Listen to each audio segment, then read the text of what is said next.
नमस्कार दोस्तों, मेरा नाम है सौरभ और स्वागत है आपका मगध एजुकेशन में। मिडिल ईस्ट में जो क्राइसिस देखने को मिल रहा है उसके कारण इंडियन स्टॉक मार्केट भी पूरी तरह से ब्लड बाथ के अंदर आ चुका है। दोस्तों आपको बता दें कि आज जो यहाँ पे बीएसई का सेंसेक्स बेंचमार्क है दोस्तों, इसके आज 1700 से ज़्यादा पॉइंट टूट चुके हैं। वही अगर जो हम निफ्टी 50 की बात करें तो ये भी लगभग 550 पॉइंट टूट चुका है यहाँ पे। तो आज की इस वीडियो में समझने की कोशिश करेंगे कि जिस प्रकार से इंडियन स्टॉक मार्केट पूरी तरह से लाल हो चुका है, इसके पीछे क्या मेन वजह सिर्फ मिडिल ईस्ट क्राइसिस है या फिर कुछ और है। दोस्तों यहाँ पे जैसा कि बाकायदा देख सकते हो, ये अक्रॉस द स्पेक्ट्रम हुआ है। ऐसा नहीं है कि किसी पर्टिकुलर जो इंडस्ट्री है उसी के जो यहाँ पे लिस्टेड कंपनी है उसी के शेयर प्राइसेस डाउन गए हैं, बल्कि यहाँ पे चाहे वो प्राइवेट बैंक हो, चाहे वो ऑटो मैन्युफैक्चरर करता हो या फिर बैंक वगैरह हो, हर एक सेक्टर का जो यहाँ पे शेयर प्राइसेस है आज के दिनों पे काफ़ी ज़्यादा लोएस्ट हिट किया है। आप देख सकते हो बीपीसीएल, भारत पेट्रोलियम का हो, हिंदुस्तान पेट्रोलियम हो, इंडियन ऑयल का हो, हर एक के शेयर प्राइसेस लगभग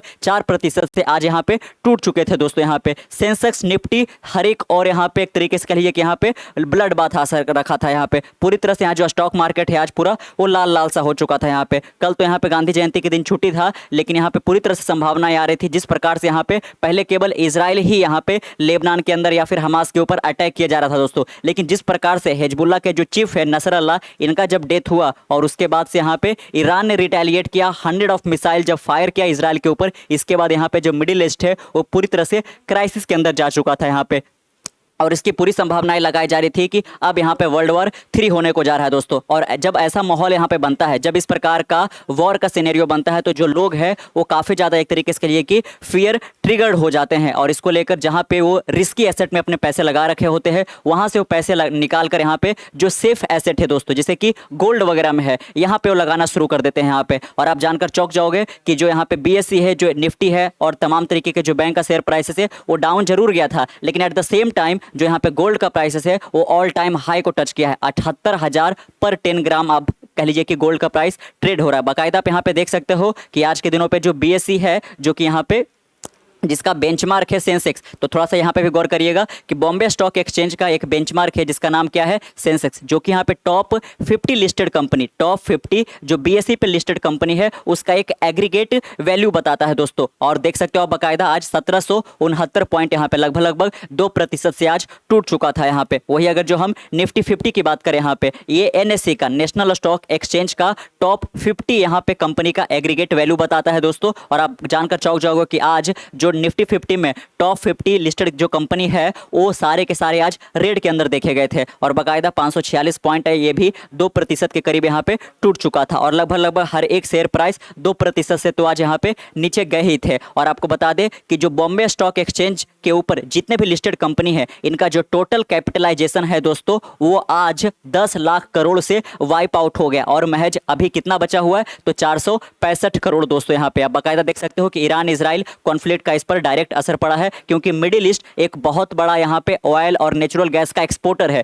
तो अगर जो कहिए कि मिडिल ईस्ट के अंदर कोई किसी प्रकार का वॉर जैसा सिनेरियो या फिर टेंशन एस्केलेट होता है तो यहाँ से जो ऑयल का एक्सपोर्ट है ये काफ़ी कम हो जाता है दोस्तों। और जिसको लेकर यहाँ पे कहिए कि एनर्जी क्राइसिस और ऑयल के ही ऊपर तो सारा का सारा इंडस्ट्री टिका हुआ होता है यहाँ पे, तो इसके कारण काफ़ी ज़्यादा प्रॉब्लमेटिक हो सकता है। और आप यहाँ पे देखोगे कि जो क्रूड ऑयल का प्राइस है वो भी यहाँ पे ऑल टाइम हाई पे चला गया था। यहाँ पे आप बाकायदा देख सकते हो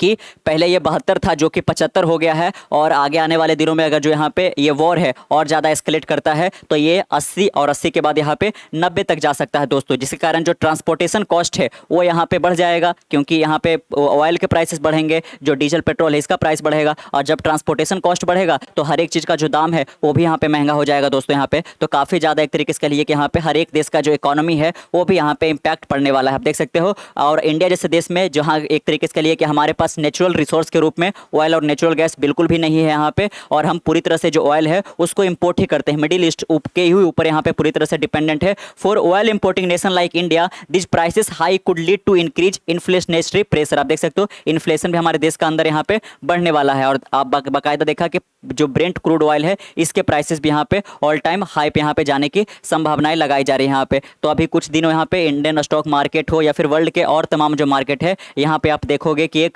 जो डाउन ट्रेंड है वही यहाँ पे लगातार देखने को मिलता रहेगा दोस्तों यहाँ पे, है ना। चलिए और यहाँ पे थोड़ा सा गौर करेंगे यहाँ पे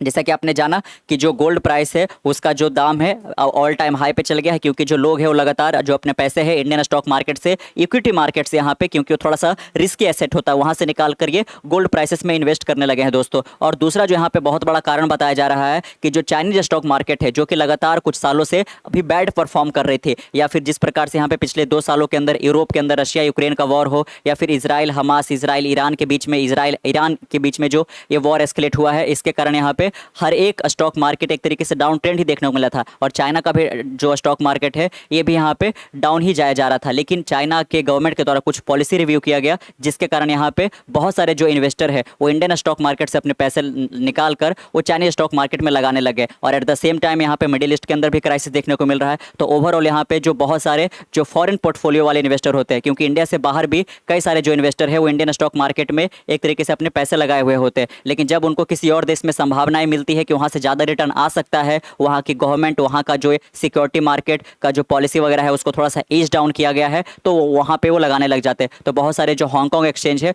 वहाँ पे चले गए, तो ये भी एक बहुत बड़ा कारण है। और दूसरा जो आपने देखा कि मिडिल ईस्ट के अंदर जो क्राइसिस हुआ है इसके बाद लोग काफ़ी ज़्यादा डर गए, क्योंकि पूरा जो स्टॉक मार्केट ही है उसमें जो 95% जो लोग हैं दोस्तों वो एक तरीके से कहिए कि वो फियर ड्रिवन होते हैं, या तो उनको लालच होता है या फिर वो डर से काम करते हैं यहाँ पे। तो डर का ही माहौल होने के कारण बहुत सारे लोग जो है अपने शेयर को बेचने चले गए, और जिस कारण जो सेलिंग प्रेशर देखने को मिला, इसके बाद यहाँ पे इंडियन स्टॉक मार्केट एक तरीके से आज क्रैश भी होता हुआ दिखा दोस्तों यहाँ पे। और जो दूसरा सबसे बड़ा यहाँ पे कारण और जो आपने जाना, एक तो एफआईआई का ध्यान रखिएगा यहाँ पे कि जो फॉरेन पोर्टफोलियो इन्वेस्टर है वो भी अपने पैसे इंडियन स्टॉक मार्केट से निकाल कर अब कहाँ लगाने लगे हैं, तो चाइना के अंदर लगाने लगे हैं दोस्तों। और जो एक बड़ा कारण बताया जा रहा है कि हाल के दिनों में जो सेबी है, जो हमारे इंडियन स्टॉक मार्केट को रेगुलेट करते हैं दोस्तों, security and exchange board of India, इन्होंने यहाँ पे F&O ट्रेड को लेकर, फ्यूचर एंड ऑप्शन ट्रेड को लेकर कई सारे सख्त नियम बनाए हैं। क्योंकि आप जानकर चौंक जाओगे यहाँ पे कि इस बार ही F&O के अंदर कितने लोग अपने पैसे बना पाते हैं या फिर कह लीजिए कि लॉस करते हैं, इसका जब डेटा सामने आया तो आप जानकर चौंक जाओगे। करीब करीब 93% जो ट्रेडर है दोस्तों, जो कि फ्यूचर एंड ऑप्शन के अंदर यहाँ पे डेली बेसिस पे ट्रेड करते हैं, उनका लॉस ही हुआ यहाँ पे। तो इतना हैवी कह लीजिए कि उनका सेविंग लॉस हो जाना उनके कई सारे परेशानियों को खड़ा कर सकता है। इसी को ध्यान में रखते हुए जो सेबी है, जो मार्केट रेगुलेटर है इंडियन स्टॉक मार्केट का, वो एक तरीके से सख्त नियम बनाए हैं यहाँ पे, और कई सारे ऐसे नियम बनाए हैं जो कि यहाँ पे अब जो F&O ट्रेडर है वो अब ज़्यादा यहाँ पे ट्रेड नहीं कर पाएगी, काफ़ी सचेत होकर करेगी दोस्तों। तो यहाँ पे क्या होगा कि वो F&O के अंदर तो नहीं करेंगे, लेकिन अब देखना होगा कि क्या अपना पैसा वो इक्विटी मार्केट के अंदर लॉन्ग टर्म के लिए लगाते हैं कि नहीं लगाते। तो ये भी काफ़ी देखना यहाँ पे इंटरेस्टिंग होने वाला है यहाँ पे। और जैसा कि अब ये देखना काफ़ी दिलचस्प होगा कि जिस प्रकार से इसराइल तो लगातार अटैक किया ही जा रहा था, लेकिन जब ईरान का यहाँ पे रिटेलिएशन आया है, इसके बाद यहाँ पे अमेरिका भी अपना रुख करने जा रहा है कि वो इसराइल का सपोर्ट करेगा। इसके बाद यहाँ पे क्या जो ईरान है, इसके जो यहाँ पे ऑयल एक्सपोर्टिंग कंट्री है या जो मुस्लिम नेशन है, इसको सपोर्ट करने के लिए आते हैं। ये वॉर और ज़्यादा एक्सकलेट होता है, और अगर जो ऐसा होता है तो ना केवल यहाँ पे इंडियन स्टॉक मार्केट के अंदर यहाँ पे फॉल देखने को मिलेगा, बल्कि अमेरिकन स्टॉक मार्केट और तमाम जो इमर्जिंग मार्केट है, डेवलप्ड नेशन है, यहाँ पे भी कुछ इस तरीके का ही सिनेरियो देखने को मिलेगा दोस्तों। लेकिन आपको बता दें कि हर एक जगह यहाँ पे वॉर का माहौल है, टेंशन का माहौल है, लेकिन इंडियन स्टॉक मार्केट या फिर किसी भी प्रकार का जो एक तरीके से इक्विटी मार्केट होता है दोस्तों, इसके अंदर जो इन्वेस्टर होते हैं, जो रिस्क टेकर होते हैं यहाँ पे, वो ऐसे माहौल पे जब यहाँ पे पूरी तरह से बियर मार्केट आ चुका होता है ना, बियर मार्केट और बुल मार्केट के बीच में पूरी तरह से यहाँ पे तनाव होता है इंडियन स्टॉक मार्केट पे, कि कुछ लोग चाहते हैं कि प्राइस ऊपर जाए और यहाँ पे प्रॉफिट बुक करके निकले, और कुछ लोग चाहते हैं कि प्राइस नीचे जाए ताकि और ज़्यादा शेयर वो खरीद सके यहाँ पे। तो जो बियर मार्केट को ज़्यादा पसंद करते हैं उनके लिए भी अच्छा ही माहौल यहाँ पे हो रखा है